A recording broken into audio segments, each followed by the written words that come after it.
আমাদের অ্যালার্জিজনিত বিভিন্ন রকম সমস্যা দেখা যায়। তার মধ্যে অ্যালার্জিক রাইনাইটিস হলো অন্যতম।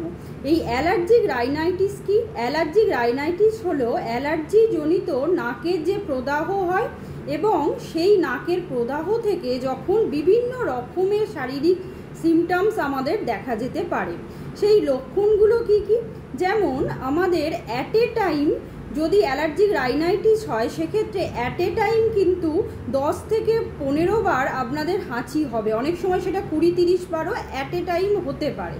তার পাশাপাশি কাশি থাকবে, চোখ দিয়ে জল পড়বে, চোখটা লাল হয়ে যাবে এবং তার সঙ্গে সঙ্গে যে সিমটমসগুলো দেখা যাচ্ছে আমাদের অনেক সময় গলার মধ্যে চুলকাবে এবং গলাটা খসখসে হবে, যেন মনে হচ্ছে গলার মধ্যে কিছু আটকাচ্ছে।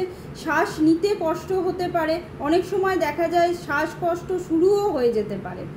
এছাড়াও যে সিমটমস দেখা যাচ্ছে নাক বন্ধ হয়ে যাবে এবং অনেক সময় দেখা যাচ্ছে এই নাক দিয়ে এতই জল পড়ে সেখানে একটা ইরিটেশন সৃষ্টি হয় এবং নাকটাও চুলকাতে শুরু করে।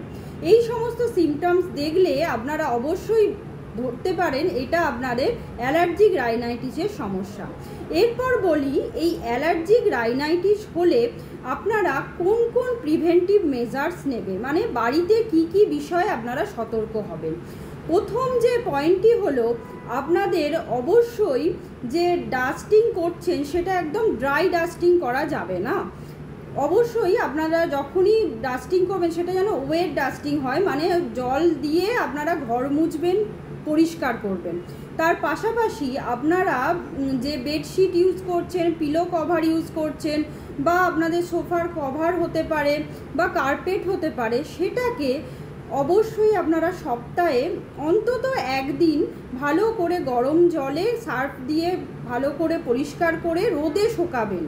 তার পাশাপাশি আপনাদের যদি পেট বাড়িতে থাকে, মানে কোনো গৃহপালিত পশু আপনারা বাড়িতে রেখেছেন, সেক্ষেত্রে বলবো যতটা পারেন শোবার ঘরে যাতে গৃহপালিত পশুটা না যায় সেটা কিন্তু চেষ্টা করবেন। তার পাশাপাশি এই গৃহপালিত পশুটিকেও আপনাদের সপ্তাহে কিন্তু 2 দিন ভালো করে শ্যাম্পু করে পরিষ্কার করতে হবে।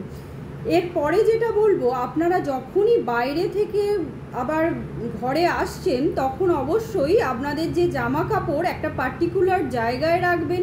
তার পাশাপাশি আপনারা হাত ধুয়ে নেবেন এবং স্নান করে নেবেন যাতে আপনাদের মধ্যে কোনো পোলেন গ্রেন বা ডাস্ট আপনাদের গায়ে না লেগে থাকে।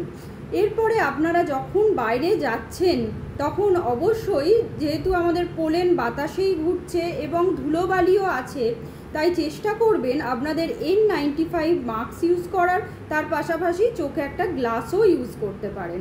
এর পরের যে পয়েন্টটি হলো আপনাদের যখনই কোনো জায়গায় যাচ্ছেন তখন চেষ্টা করবেন এই যে সমস্যাটা হচ্ছে সঙ্গে সঙ্গে আপনারা কিন্তু ওই ভিড়ের মধ্যে যাবেন না, ভিড় থেকে আপনারা বাইরে বেরিয়ে আসবেন।